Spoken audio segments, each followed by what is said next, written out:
வணக்கம். இது TNPSC all notes அப்படிங்கிற சேனல். நம்ம வந்து 8th சோஷியல் சயின்ஸ்லேருந்து 2வது பாடம் குடிமையில் 2வது பாடம் பார்க்க போகிறோம். குடிமக்களும் குடியுரிமையும் அப்படிங்கிறது பாடத்தோட தலைப்பு. இதில் என்ன தெரிஞ்சுக்க போகிறோன்னா, குடிமக்கள் குடியுரிமை இதற்கான பொருள் என்ன, இதுக்கு என்ன டெஃபினேஷன் என்ன, அதுக்கான அதெல்லாமே பார்க்க போகிறோம். இந்திய அரசியலமைப்பு சட்டம் குடியுரிமையை என்ன சொல்லுதுன்னு பார்க்க போகிறோம். இந்திய குடியுரிமையை எப்படி வாங்கலாம், எப்படி இழக்கலாம் அப்படிங்கிறது தெரிஞ்சுக்க போகிறோம். வெளிநாட்டு குடியுரிமை அப்படிங்கிறது அதோட தன்மை என்ன அப்படிங்கிறத தெரிஞ்சுக்க போகிறோம். குடிமக்களோட உரிமைகளும் பொறுப்புகளும் என்ன அப்படிங்கிறத பார்க்க போகிறோம். ஃபஸ்ட்டு வந்து இன்ட்ரோ. ஒரு நாட்டோட அரசாங்கத்தை பற்றியும் மக்களோட உரிமைகள் மற்றும் கடமைகள் இதெல்லாமே படிக்கக்கூடிய இயல் தான் குடிமையியல். ஒரு நாட்டோட அரசாங்கம் எப்படி இருக்குது, மக்களுக்கு என்னென்ன உரிமைகளை கொடுக்கப்பட்டிருக்கு, என்னென்ன கடமைகள் மக்களுக்கு இருக்குது, இதெல்லாம் படிக்கிறது தான் குடிமையியல் அப்படிங்கிறது. குடிமகன் அப்படிங்கிற சொல் சிவிஸ் அப்படிங்கிற லத்தீன் வார்த்தையிலிருந்து தான் பெறப்பட்டுச்சு. குடிமகன் சிட்டிசன் அப்படிங்கிற சொல் வந்து சிவிஸ் அப்படிங்கிற ஒரு லத்தீன் மொழியிலிருந்து தான், லத்தீன் வார்த்தையிலிருந்து தான் பெறப்பட்டுச்சு. இதோட பொருள் என்னென்னா, பண்டைய ரோமாபுரியில் இருந்த நகர நாடுகளில் குடியிருப்பாளர் அப்படிங்கிறது தான் இதோட பொருள்.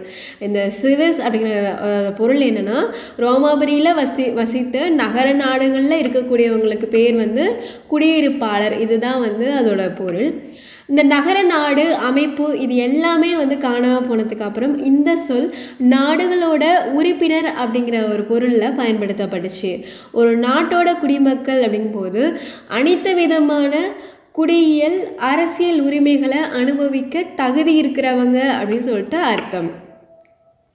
இதில் என்ன கொடுத்துருக்காங்க, குடிமையியல் அப்படிங்கிறது வந்து என்னென்னா ஒரு நாட்டோட அரசாங்கத்தை பற்றியும் மக்களோட உரிமைகள் கடமைகளை பற்றியும் படிக்கக்கூடியது தான் குடிமையியல் அப்படிங்கிறது. குடிமகன் அப்படிங்கிற சொல், அதாவது சிட்டிசன் அப்படிங்கிற சொல் சிவிஸ் அப்படிங்கிற லத்தீன் மொழி வார்த்தையிலேருந்து பெறப்பட்டுச்சு. இதோட மீனிங் என்னென்னா குடியிருப்பாளர் அப்படின்னு சொல்லிட்டு மீனிங் வச்சுருந்தாங்க. அதுக்கப்புறம் நகர நாடு இதெல்லாம் வந்து காணாமல் போனதுக்கு அப்புறம் ஒரு நாட்டில் வசிப்பவர் அப்படிங்கிற அளவுக்கு இதோட பொருள் வந்து மாறினுச்சு. அடுத்து என்ன சொல்லியிருக்காங்கன்னா, குடிமகனுக்கான ஒரு டெஃபினிஷன் கொடுத்துருக்காங்க. ஒரு அரசால் வழங்கப்பட்ட சட்ட உரிமைகளையும் சலுகைகளையும் அனுபவிப்பவரும் அதே வேளையில் நாட்டின் சட்டங்களை மதித்து நடப்பவரும் அவருக்கான கடமைகளை நிறைவேற்றுபவரும் அந்த நாட்டின் குடிமகன். என்ன சொல்கிறாங்க, சட்ட உரிமை சலுகை எல்லாத்தையுமே அவர் அந்த நாட்டில் இருக்கார் அப்படிங்கிற பட்சத்தில் அனுபவிச்சுக்கலாம். அதே மாதிரி அந்த நாட்டோட சட்டங்களை மதிச்சும் நடக்கணும், அவருக்கான கடமைகளையும் ஃபாலோ பண்ணணும். இதுதான் அப்படி இருக்கிற பட்சத்தில் அவர் அந்த நாட்டோட குடிமகன் அப்படின்னு சொல்கிறாங்க. அடுத்தது, குடியுரிமை என்பது ஒரு குடிமகன் அவர் விரும்பும் காலம் வரையில் அந்நாட்டில் சட்டப்படியாக வசிக்கும் உரிமையை வழங்குதலே ஆகும். குடியுரிமைன்னா என்ன, ஒரு குடிமகன் இருக்காரு, ஓகே, அவர் விரும்புகிற காலம் வரைக்கும் அந்த நாட்டில் சட்டப்படியாக அவர் வசிக்கிறதுக்கான ஒரு உரிமையை கொடுக்கறது தான் குடியுரிமை அப்படிங்கிறது. குடியுரிமையில் ரெண்டு வகை இருக்குது. ஒன்று வந்து இயற்கை குடியுரிமை, அதாவது பிறப்பால் பெறக்கூடிய ஒரு குடியுரிமை தான் இயற்கை குடியுரிமை அப்படிங்கிறது. இன்னொன்று வந்து இயல்பு குடியுரிமை, இயல்பாக விண்ணப்பித்து பெறும் குடியுரிமை இயல்பு குடியுரிமை, ரெண்டு வகைப்படும் அப்படிங்கிறத தெரிஞ்சுக்கோங்க. இந்த குடியுரிமைக்கான சட்டம் வந்து 1955 வந்துச்சு. இதில் நிறைய அமெண்ட்மெண்ட்ஸ் பண்ணியிருக்காங்க. ஆனால் முதல்ல வந்த சட்டம் வந்து இந்திய குடியுரிமை சட்டம் 1955. இதில் தான் வந்து இந்திய குடிமகன் தன்னுடைய குடியுரிமையை பெறுதலையும் இழத்தலையும் பற்றிய விதிகளை இந்த சட்டம் கூறுகிறது. எப்படி வந்து வாங்குறாங்க, எப்படி வந்து குடியுரிமை இழக்கிறாங்க அப்படிங்கிறதுக்கான விதிகள் எல்லாமே இந்த குடியுரிமை சட்டம் 1955 தெளிவாக சொல்லப்பட்டிருக்கு. இந்த குடியுரிமையை எப்படி வாங்கலாம் அப்படின்னா, இந்த 1955 சட்டத்தில் ஒரு 5 வழிமுறைகளை வந்து சொல்லியிருக்காங்க. அதெல்லாம் வந்து பார்க்கலாம். ஃபஸ்ட்டு வந்து பிறப்பால் குடியுரிமை வாங்குறது. இந்தியாவில் 1950 ஜனவரி 26 அன்னைக்கு இல்லைன்னா அதுக்கப்புறம், அதே சமயம் 1987 ஜூலை 1க்கு முன்னாடி பிறந்த ஒரு நபர் அவரது பெற்றோர்கள் எந்த நாட்டவராயினும் பிறப்பால் இந்திய குடியுரிமை பெறுகிறார். ஸோ என்ன சொல்கிறாங்கன்னா 1950 ஜனவரி 26 குடியரசு தினத்துக்கு அப்புறம், அதுக்கப்புறம் பார்க்கும்போது 1987 ஜூலை 1 இதுக்கு முன்னாடி, அந்த 1950லேருந்து 1987 ஜூலை 1க்கு முன்னாடி வரைக்கும் ஒரு நபர் பிறக்கிறாரு அந்த இந்தியாவில் பிறக்கிறாரு அப்படிங்கிறப்போ அவரோட அப்பா அம்மா எந்த நாட்டவங்களாக இருந்தாலுமே இந்த இந்திய நாட்டில் பிறந்துட்டாரு அப்படிங்கும்போது அவருக்கு இந்திய குடியுரிமை வாங்க முடியும். இதுதான் வந்து சொல்லியிருக்காங்க. அடுத்தது 1987 ஜூலை 1 மற்றும் அதற்கு பின் இந்தியாவில் பிறக்கும் குழந்தையின் பெற்றோரில் ஒருவர் அந்த சமயத்தில் இந்திய குடிமகனாக இருத்தணும். 1987 வரைக்கும் பார்த்தோம். இதில் என்ன சொல்லியிருக்காங்க, 1987 ஜூலை 1 இல்லைன்னா அதுக்கப்புறம் இந்தியாவில் ஒரு குழந்தை பிறக்குதுன்னா அதில் பெற்றவங்களில் அம்மா அப்பாவில் யாராவது ஒருத்தராது அந்த சமயத்தில் இந்திய நாட்டோட குடிமகனாக இருக்கணும் அப்படிங்கிறது தான் அடுத்ததில் சொல்கிறாங்க. அடுத்தது 2004 டிசம்பர் 3 மற்றும் அதற்கு பின் இந்தியாவில் பிறந்தவர்கள் பிறப்பால் குடியுரிமை பெறுகின்றனர் அல்லது பெற்றோரில் ஒருவர் இந்திய குடிமகனாகவும் மற்றொருவர் சட்டவிரோதமாக இந்தியாவிற்குள் இடம்பெயர்ந்தவராக இல்லாதிருந்தால் குடியுரிமை பெறுகின்றனர். 2004 டிசம்பர் 3 இல்லைனா அதுக்கப்புறம் இந்தியாவில் பிறந்தவங்க பிறப்பால் குடியுரிமை அவங்களுக்கு கிடச்சிருது. அதே மாதிரி அந்த குழந்தை பிறக்குது அப்படிங்கும்போது பெற்றவங்களில் ஒருத்தர் வந்து இந்திய நாட்டோட சிட்டிசன்ஷிப் வச்சுருக்காரு, இன்னொருத்தவங்க வந்து சட்டவிரோதமாக இந்தியாவுக்குள்ளே வந்து தங்கலை. அம்மா அப்பாவில் ஒருத்தக்கிட்ட சிட்டிசன்ஷிப் இருக்குது, இன்னொருத்தவங்க வந்து சட்டவிரோதமாக தங்கலை அப்படிங்கிற பட்சத்தில் அந்த குழந்தைக்கும் குடியுரிமை கிடைக்கிறதுக்கு 2004க்கு அப்புறம் ஒரு வாய்ப்பு கொடுத்துருக்காங்க. அடுத்து வம்சாவளியால் குடியுரிமை வாங்குறது. ஃபஸ்ட்டு என்ன கொடுத்துருக்காங்க, 1950 ஜனவரி 26 முதல் 1992 டிசம்பர் 10க்கு முன்னர் வெளிநாட்டில் பிறந்திருந்தாலும் அவருடைய தந்தை இந்திய குடிமகனாக இருக்கும் பட்சத்தில் அவர் வம்சாவளி மூலம் இந்திய குடியுரிமையை பெறுகிறார்.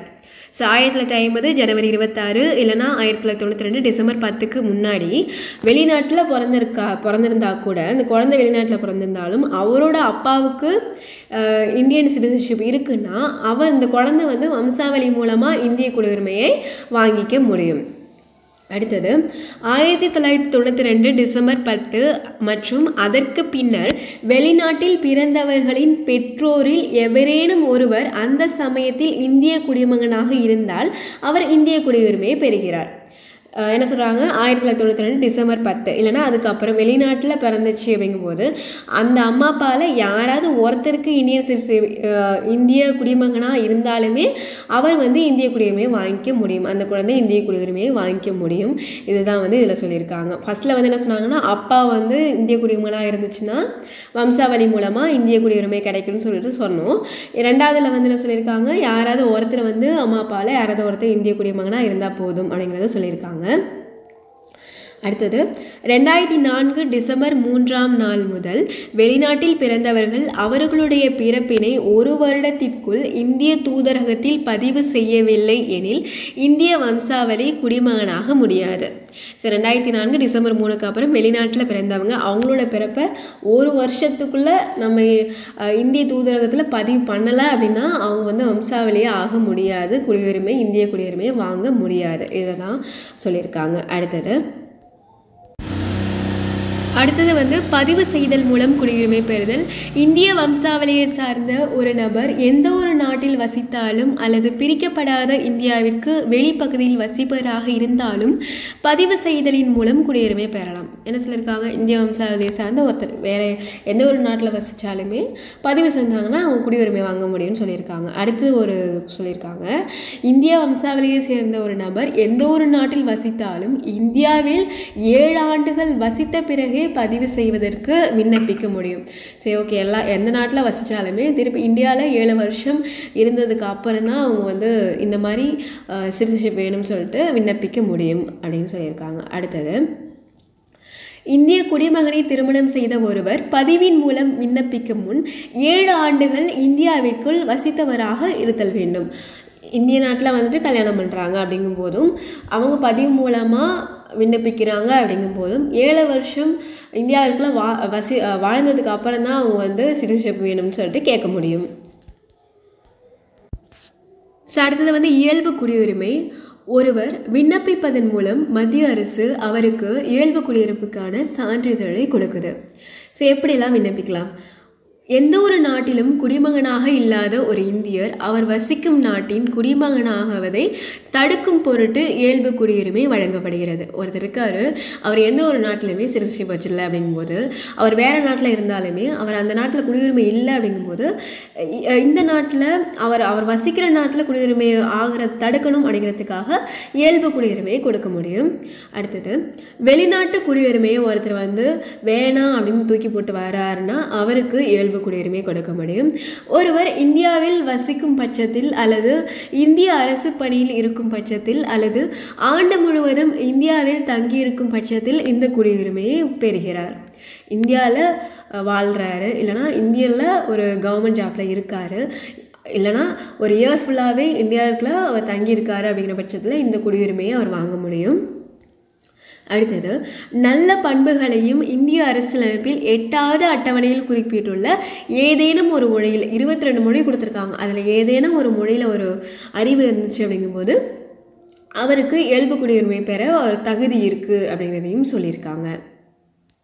அடுத்தது 5வது, பிரதேசங்களை இணைத்தல் மூலம் பெறும் குடியுரிமை. எந்த ஒரு வெளிநாட்டு பகுதியும் இந்தியாவுடன் இணையும் போது இந்திய அரசு அந்த பகுதி மக்களை இந்திய குடிமக்களாக ஏற்றுக்கொள்கிறது. அந்த குறிப்பிட்ட நாளிலிருந்து அவர்கள் இந்திய குடிமக்களாகின்றனர். உதாரணமாக, பாண்டிச்சேரி இந்தியாவுடன் இணைந்த போது இந்திய அரசு அந்த மக்களுக்கு 1962 இந்திய குடியுரிமைக்கான ஆணையை வழங்கியது. ஸோ எந்த ஒரு வெளிநாட்டு பகுதியை இணைச்சிக்கிட்டாங்க, இந்தியாவோட இணைச்சிக்கும் போது இந்திய அரசு அந்த பகுதி மக்களையும் சிட்டிசனாக ஏற்றுக்குது. அந்த எப்போ இணைச்சிக்கிட்டாங்களோ, அந்த பகுதியை இணைச்சிக்கிட்டாங்களோ அந்த குறிப்பிட்ட நாள்லேருந்து அவங்க இந்திய நாட்டோட குடிமகனாக மாறுறாங்க. உதாரணமாக, பாண்டிச்சேரி இந்தியாவோட இணைச்ச போது அந்த பகுதி அந்த பகுதி மக்களுக்கு 1962 இந்த இந்திய குடியுரிமைக்கான ஆணையை கொடுக்குறாங்க. அடுத்தது, இந்திய குடியுரிமை இழத்தல். குடியுரிமை இழப்பு அப்படிங்கிறது 3 வழிமுறைகளை இந்திய அரசியலமைப்பு சட்டத்தோட 2வது பகுதியோட 5லிருந்து 11 வரையிலான விதிகள் சொல்லுது. ஸோ எப்படியெல்லாம் இழக்கலாம்னு சொல்லிட்டு இந்திய அரசியலமைப்பு சட்டத்தோட 2வது பகுதியோட 5லிருந்து 11 வரையிலான விதிகள் சொல்லுது. ஃபஸ்ட்டு குடியுரிமை வாங்குறதுக்கு 5 வழிகளை சொல்கிறாங்க, குடியுரிமை இழக்கிறதுக்கு 3 வழிகளை சொல்கிறாங்க. குடியுரிமையை துரத்தல், அதாவது தானாக குடியுரிமையை துரத்தல். ஒருவர் வெளிநாட்டோட குடியுரிமையை வாங்குறாரு அப்படிங்கும்போது இந்திய குடியுரிமையை அவர் விட்டுட்டு வாங்குறாரு, இது ஃபஸ்ட்டு. அடுத்தது, குடியுரிமை முடிவுக்கு வருதல். ஒரு இந்திய குடிமகன் தாமாக வெளிநாட்டோட குடியுரிமையை வாங்குறாரு அப்படிங்கும்போது அவரோட இந்திய குடியுரிமை தானாகவே முடக்கப்படுது. ஃபஸ்ட்டு என்ன சொல்லணும், ஒருத்தருக்கு வெளிநாட்டோட குடியுரிமையை வாங்குறாருன்னா இந்திய குடியுரிமையை அவரால் விட்டுறது ஒன்று, இன்னொன்று தானாகவே முடிவுக்கு வர்றது 2வது. அடுத்தது, குடியுரிமை மறுக்கிறது. மோசடி இல்லைன்னா தவறான பிரதிநிதித்துவம் அல்லனா அரசியலமைப்பு சட்டத்துக்கு புறம்பாக செயல்படுதல், இதன் மூலமாக இந்திய குடியுரிமையை பெறும் ஒருவரின் குடியுரிமையை இந்திய அரசு ஒரு ஆணை மூலம் இழக்க செய்கிறது. மோசடி பண்ணி, இல்லைனா ரெப்ரசன்ட் பண்ணுறது தப்பாக ரெப்ரசன்ட் பண்ணி, இல்லைனா அரசியலமைப்பு சட்டத்துக்கு புறம்பாக ஈடுபட்டாங்க அப்படிங்கும்போது ஒரு ஆணை மூலமாக இந்திய குடியுரிமை ஒருத்தர் வாங்க வராருன்னா அதை தடுக்க முடியும், மறுக்க முடியும், உங்களுக்கு கொடுக்க முடியாது அப்படின்னு சொல்லிட்டு மறுக்க முடியும். அடுத்தது, நாட்டு உரிமை மற்றும் குடியுரிமை. பூர்வீகம், பிறப்பு மற்றும் இனம் ஆகியவற்றின் அடிப்படையில் ஒரு குறிப்பிட்ட நாட்டினர் இயல்பாக பெறும் நிலை நாட்டுரிமை எனப்படும். சட்ட நடைமுறைகளுக்கு உட்பட்டு ஒரு நாட்டின் அரசாங்கத்தால் தனி ஒருவருக்கு வழங்கப்படுவது குடியுரிமை எனப்படும். என்ன சொல்கிறாங்க, பூர்வீகமாக இருக்காங்க, இல்லை அந்த நாட்டில் பிறக்கிறாங்க, இல்லை அந்த ஒரு இந்தியாவில் இருக்கக்கூடிய ஒரு இனத்தை சேர்ந்தவங்களாக இருக்கிறாங்க அப்படிங்கிற பட்சத்தில் ஒரு குறிப்பிட்ட நாட்டவர் இயல்பாக பெறுகின்ற உரிமை நாட்டுரிமை அப்படின்னு சொல்கிறாங்க. அதே நேரத்தில் சட்டம் நடைமுறைகள்லாம் ஃபாலோ பண்ணி ஒரு நாட்டோட கவர்மெண்ட்னால ஒரு தனிப்பட்ட ஒரு ஆளுக்கு கொடுக்கப்படுறது குடியுரிமை அப்படின்னு சொல்கிறாங்க. ஒருவர் நாட்டுரிமையை மாற்ற முடியாது, ஆனால் குடியுரிமையை மாற்ற முடியும். அடுத்தது, ஒற்றை குடியுரிமை. நம்மளோட இந்திய அரசியலமைப்பு சட்டம் நம்மளுக்கு ஒற்றை குடியுரிமையை கொடுக்குது. அதை வந்து இந்திய குடியுரிமைன்னு சொல்லலாம். ஆனால் அமெரிக்க ஐக்கிய நாடுகள், அதுக்கப்புறம் சுவிட்சர்லாந்து, இந்த நாடுகளில் இரட்டை குடியுரிமை தான் கொடுக்கப்படுது. அமெரிக்க ஐக்கிய நாடுகள், அதுக்கப்புறம் சுவிட்சர்லாந்து ஆகிய கூட்டாட்சி அமைப்பில் இருக்கக்கூடிய நாடுகளில் இரட்டை குடியுரிமை கொடுக்கப்படுது. என்னென்னா இரட்டை குடியுரிமை என்னென்னா தேசிய குடியுரிமை, மாநில குடியுரிமைன்னு சொல்லிட்டு 2 குடியுரிமை வந்து கொடுக்கப்படுது. இந்திய குடிமக்கள் எல்லாருமே இந்தியாவில் எங்கே பிறந்திருந்தாலும் வசித்தாலும் நம்மளுக்கு வந்து ஒரே குடியுரிமை தான். ஸோ முன்னுரிமை வரிசைப்படி பார்க்கும்போது குடியரசுத் தலைவர் தான் நாட்டோட முதல் குடிமகன். அதுக்கப்புறம் இந்தியாவில் வசிக்கும் வெளிநாட்டு குடியுரிமை பெற்றவர் என்ன சொல்கிறாங்க, வெளிநாடு வாழ் இந்தியர், அதாவது NRI, நான் ரெசிடென்ட் இந்தியன், இந்திய கடவுச்சீட்டினை பெற்று வெளிநாட்டில் வசிக்கும் இந்திய குடிமக்கள். ஸோ நம்ம பாஸ்போர்ட் வாங்கிட்டு போயிட்டு வெளிநாட்டில் வசிக்கக்கூடிய இந்திய குடிமக்கள் வந்து வெளிநாடு வாழ் இந்தியர், அதாவது NRI, நான் ரெசிடென்ட் இந்தியன். அடுத்தது இந்திய பூர்வீக குடியினர், PIOன்னு சொல்கிறாங்க, பர்சன் ஆன் இந்தியன் ஆரிஜின். என்ன சொல்கிறாங்க, இந்திய குடியுரிமையுடைய மூதாதையர்களை கொண்ட வெளிநாட்டில் குடியுரிமை, அதாவது பாகிஸ்தான், வங்காளதேசம், ஸ்ரீலங்கா, பூட்டான், ஆப்கானிஸ்தான், சீனா, நேபாளம் இந்த நாடுகளை தவிர மற்ற வெளிநாட்டில் குடியுரிமை இருக்கக்கூடிய ஒருவர் இந்திய பூர்வீக குடியினர் அப்படின்னு சொல்கிறாங்க. 2015 ஜனவரி 9 முதல் PIO முறை இந்திய அரசால் திரும்ப பெறப்பட்டு OCI முறையோடு இணைக்கப்பட்டிருக்கு. அது வந்து PIO அப்படிங்கிறது 2015 ஜனவரி 9 வரைக்கும் தான் இருந்திருக்கு. அதுக்கப்புறம் அதை வந்து திரும்ப வாங்கிட்டாங்க. என்ன சொல்கிறாங்க, person on Indian origin, PIO, அதாவது இந்திய குடியுரிமை இருக்கக்கூடிய மூதாதையர்களை கொண்ட வெளிநாட்டில் வசிக்கக்கூடிய நபர் அப்படிங்கிறது தான் இந்திய பூர்வீக குடியினர் அப்படிங்கிறது. இதுலேயும் வெளிநாட்டவர் அப்படிங்கும்போது இந்த மாதிரி பாகிஸ்தான், வங்காளதேசம், ஸ்ரீலங்கா, பூட்டான், ஆப்கானிஸ்தான், சீனா, நேபாளம் இந்த நாடுகளை தவிர மற்ற நாட்டில் வசிக்கக்கூடிய நபருக்கு தான் இந்த PIO வந்து கொடுத்துருக்காங்க. 2015 வரைக்கும் கொடுத்துருக்காங்க. அதை வந்து இப்போ OCI முறையோடு இணைச்சிட்டாங்க. OCIனா என்னென்னு பார்க்கலாம். வெளிநாட்டு குடியுரிமை கொண்ட இந்தியாவில் வசிப்பதற்கான அட்டை வைத்திருப்பவர் தான் OCI அப்படிங்கிறது. Overseas citizen of India card holder அப்படிங்கிறது. இந்தியாவே பூர்வீகமாக இருக்கக்கூடிய வெளிநாட்டு குடிமகன், இதுவுமே வந்து பாகிஸ்தான், வங்காளதேசம் இந்த 2 நாட்டை தவிர இருக்கிறவங்க தான். கால வரையறையின்றி இந்தியாவில் வசிக்கிறதுக்கும் பணி செய்கிறதுக்கும் இந்த OCI அட்டையை வாங்கிக்கிறாங்க. இவங்களுக்கு இந்தியாவில் ஓட்டு போடுற ஒரு உரிமை கிடையாது அப்படிங்கிறதையும் தெரிஞ்சுக்கோங்க. இது வந்து OCI, இதை வந்து PIOடையும் OCIயோட இணைச்சிட்டாங்க. PIO முறையும் OCI கூட இணைச்சிட்டாங்க அப்படிங்கிறதையும் தெரிஞ்சுக்கோங்க. இந்திய குடிமக்களின் உரிமைகளும் கடமைகளும் பார்க்கலாம். ஸோ இந்திய அரசியலமைப்பு சட்டம் நம்மளுக்கு அடிப்படை உரிமைகளை கொடுக்குது. மக்களவை தேர்தலுக்கும் மாநில சட்டமன்ற தேர்தலுக்கும் வாக்களிக்கக்கூடிய உரிமையை கொடுக்குது. இந்திய அரசு அலுவலகங்களில் வேலை பார்க்கக்கூடிய உரிமையை கொடுக்குது. இந்திய பாராளுமன்றம் மற்றும் மாநில சட்டமன்றங்களில் உறுப்பினர் ஆகிறதுக்கான உரிமையும் கொடுக்குறாங்க. ஸோ 42வது சட்ட திருத்தம்படி இந்திய குடிமக்களுக்காக அடிப்படை கடமைகளும் கொடுக்கப்பட்டிருக்கு. உதாரணமாக நேர்மையாக வரி கட்டுறது, மற்றவங்களோட கருத்துகளுக்கும் நம்பிக்கைகளுக்கும் உரிமைகளுக்கும் மதிப்பு கொடுக்கறது, நாட்டோட பாதுகாப்பிற்காக வேலை பார்க்குறது, சட்டங்களை மதிக்கிறது, அதுக்கு கீழ்ப்படிஞ்சு நடக்கிறது, இதெல்லாம் அடிப்படை கடமைகளுக்கு உதாரணங்களாக சொல்லலாம். ஒரு நாட்டில் குடிமக்கள் இல்லாதவங்களை 2 வகையாக நம்ம வந்து சொல்கிறோம். ஒன்று வந்து அந்நியர், அதாவது ஒரு நாட்டில் வசிக்கக்கூடிய குடிமகனாக இல்லாத அனைவருமே அந்நியர் தான். உதாரணமாக பார்த்தா வெளிநாட்டு சுற்றுலா பயணி, வெளிநாட்டு மாணவர்கள், இவங்கள்லாம் வந்து அந்நியர்னு சொல்லலாம். அடுத்தது குடியேறியவர், அதாவது ஒரு நாட்டில் எந்த விதமான தடையும் இல்லாமல் நிரந்தரமாக வசிக்கிறதுக்கும் வேலை பார்க்குறதுக்கும் உரிமை இருக்கக்கூடிய அந்நியருக்கு வந்து குடியேறியவர் அப்படின்னு சொல்கிறாங்க. அடுத்தது மகனோட பண்புகள் கொடுத்துருக்காங்க. ஓகே, அதுக்கப்புறம் வெளிநாடு வாழ் இந்தியர் தினம், பிரவாசி பாரதிய தினம். இந்திய அரசோட வெளியுறவுத்துறை அமைச்சகத்தால் 2 ஆண்டுகளுக்கு ஒரு முறை இந்த தினம் கொண்டாடப்படுது. இந்தியாவோட வளர்ச்சிக்காக வெளிநாட்டில் வசிக்கக்கூடிய இந்தியர்களோட பங்களிப்பை ஒரு வாங்குற மாதிரி இதை வந்து கொண்டாடுறாங்க. இது வந்து மகாத்மா காந்தி தென்னாப்பிரிக்காலேருந்து இந்தியாவிற்கு வந்த தினம் ஜனவரி 9ஆம் நாள் கொண்டாடப்படுது. வெளிநாடு வாழ் இந்தியர் தினம் ஜனவரி 9 அப்படிங்கிறத தெரிஞ்சுக்கோங்க. அடுத்தது உலகளாவிய குடியுரிமை. ஒரு குறிப்பிட்ட நாட்டின் குடிமகன் என்பதை விட உலகளாவிய சமுதாயத்தில் ஒவ்வொருவரும் அங்கம் என்பதே உலகளாவிய குடியுரிமை. உலக மக்கள் அனைவருக்கும் உரிமைகளும் குடிமை பொறுப்புகளும் இயற்கையாகவே இருக்க புதிய சமுதாயத்தை உருவாக்குவதில் இன்றைய இளைஞர்களின் ஈடுபாட்டையும் பங்களிப்பையும் பெறுவதே உலகளாவிய குடியுரிமையின் அடிப்படை. இதெல்லாம் ஒன்றும் கிடையாது. முடிவுரை இதோட முடியுது.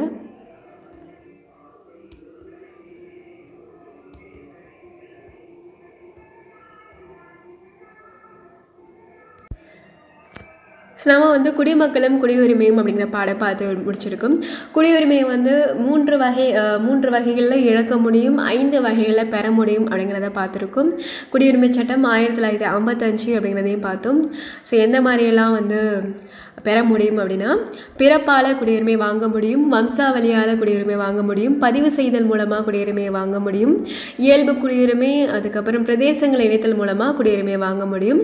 குடியுரிமையை தானாக முன் குடியுரிமை இழக்க முடியும், குடியுரிமை முடிவுக்கு கொண்டு வருதல், குடியுரிமை மறுக்கப்படுதல் அப்படிங்கிற 3 வழிகளில் இழக்க முடியும்.